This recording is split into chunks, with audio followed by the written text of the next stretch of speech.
आज बात करते हैं अनुशासन की शक्ति की। क्या कभी ऐसा महसूस हुआ है कि सपने तो बहुत बड़े बड़े हैं, लेकिन उन्हें पूरा करने की जो कोशिशें हैं वो कहीं ना कहीं अधूरी रह जाती हैं? ये कहानी ना ठीक इसी उलझन को समझने और उससे बाहर निकलने का एक रास्ता दिखाने वाली है।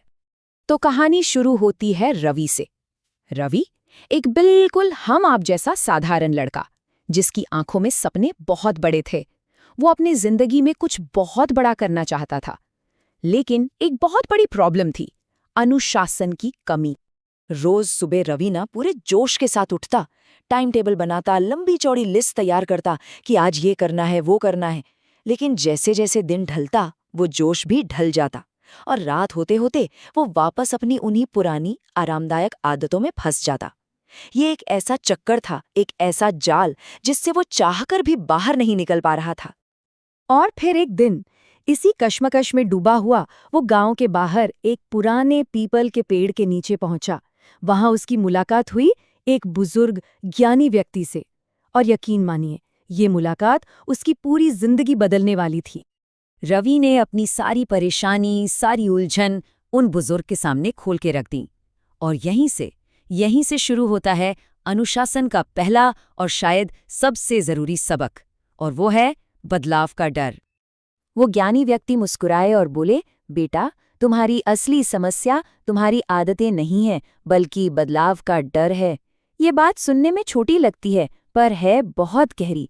देखिए, हमारा जो दिमाग है ना, वो हमेशा आराम और जाने पहचाने रास्ते ही चुनना पसंद करता है। क्यों? क्योंकि उसे वहीं पर सेफ महसूस होता है। साइकोलॉजी में इसे क्रेविंग फॉर कंसिस्टेंसी भी कहते हैं। मतलब हमारा दिमाग एनर्जी बचाने और हमें सेफ रखने के लिए बना है।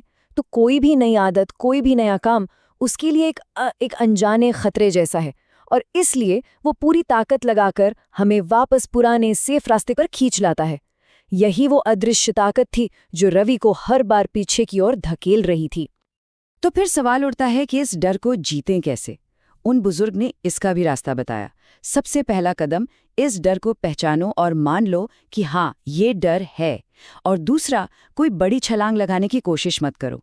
हर दिन बस एक छोटा सा, बहुत छोटा सा कदम उठाओ, बस एक। इससे क्या होगा? धीरे धीरे दिमाग को भी ये यकीन होने लगेगा कि ये नया रास्ता इतना भी खतरनाक नहीं है। तो रवि ने ये सलाह मान ली, कोशिश शुरू की, और अरे वाह, कुछ प्रोग्रेस भी हुई। लेकिन कहानी यहाँ खत्म नहीं होती, क्योंकि जैसे ही एक मंजिल पार हुई, एक नई चुनौती सामने आ खड़ी हुई। और यहीं से हमें मिलता है अनुशासन का दूसरा सबक, सच्चा आत्म मूल्यांकन। हुआ ये कि कुछ दिनों तक लगातार छोटे छोटे कदम उठाने के बाद रवि को लगने लगा, बस अब तो जंग जीत ली। उसे ऐसा फील होने लगा कि वो पूरी तरह से बदल चुका है। और दोस्तों, यही उसकी सबसे बड़ी गलती थी। वो शुरुआती कामयाबी के नशे में अपनी ताकत को जरूरत से ज्यादा समझने लगा और अपनी असली कमजोरियों को नजरअंदाज कर दिया। तो फिर सही तरीके से खुद को आंका कैसे जाए? ज्ञानी व्यक्ति ने इसके 3 सिंपल से तरीके बताए। पहला, अपनी कमजोरियों को लेकर एकदम ईमानदार रहना, मतलब कोई बहाना नहीं। दूसरा, किसी ऐसे अनुभवी इंसान से फीडबैक लेना जो बिना मीठी बातें किए सच बता सके। और तीसरा, ये बहुत जरूरी है, 100% परफेक्ट मौके का इंतजार मत करो। जब 70% भी लगे कि हाँ ये सही है, तो बस एक्शन ले लो। और ये बात हमें ले आती है टाल मटोल की तरफ, जिसे हम प्रोक्रेस्टिनेशन भी कहते हैं। इसके ना 2 चेहरे होते हैं।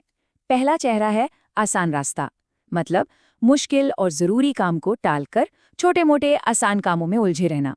और दूसरा चेहरा है ज्यादा सोचना, जिसे एनालिसिस पैरालिसिस भी कहते हैं।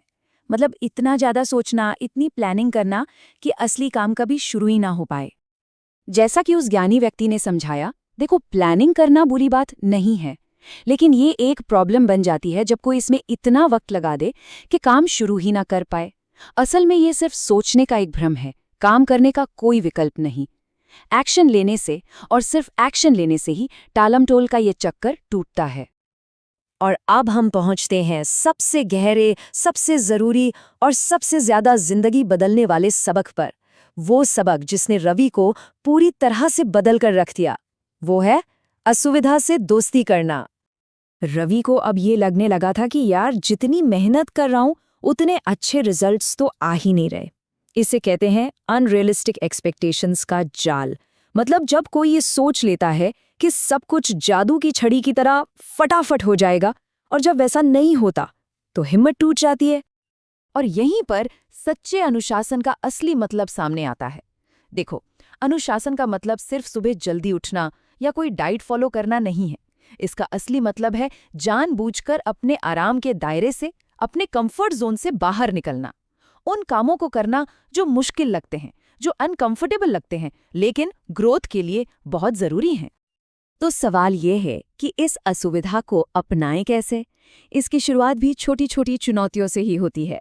मान लीजिए स्टेज पर जाने से डर लगता है, तो क्यों ना पहले दोस्तों के सामने कराओके में कुछ गाया जाए। अगर नए लोगों से मिलने में घबराहट होती है, तो चलो आज किसी अजनबी को देखकर बस मुस्कुरा दिया जाए। बस एक बात समझनी है, ये जो असुविधा है ना, ये बस कुछ पलों की है, लेकिन इससे जो ग्रोथ और कॉन्फिडेंस मिलेगा वो हमेशा के लिए है। और फिर उस ज्ञानी व्यक्ति ने अपनी सबसे पावरफुल बात कही। उन्होंने कहा, सफलता सिर्फ उन्हीं को मिलती है जो असुविधा में भी आराम ढूंढ लेते हैं। इस असुविधा को अपना दोस्त बना लो, और यही है मास्टरी का असली रास्ता। तो इन सारे सबकों को सीखने और अपनाने के बाद रवि की जिंदगी पूरी तरह से बदल गई। अब वो समझ चुका था कि अनुशासन की असली ताकत क्या है। अब रवि वो लड़का नहीं रहा जो सुबह प्लान बनाता और शाम को खुद से ही हार जाता। नहीं, अब वो सुबह उठता और बिना ज्यादा सोचे सीधे अपने काम पर लग जाता।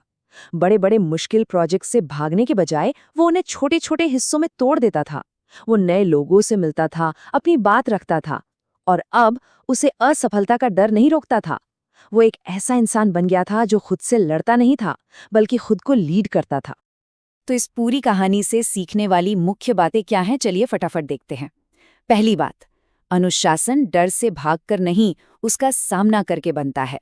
दूसरी, ईमानदारी से खुद को आंकना हमें भटकने से रोकता है। तीसरी और सबसे जरूरी, असली ग्रोथ हमेशा कंफर्ट जोन के बाहर ही होती है। और आखिरी बात, छोटे छोटे लगातार उठाए गए कदम ही एक दिन बहुत बड़ा बदलाव लेकर आते हैं। तो अब सवाल ये उठता है, आज ऐसी कौन सी एक छोटी सी असुविधा है जिसे गले लगाकर अपने सपनों की ओर एक और कदम बढ़ाया जा सकता है?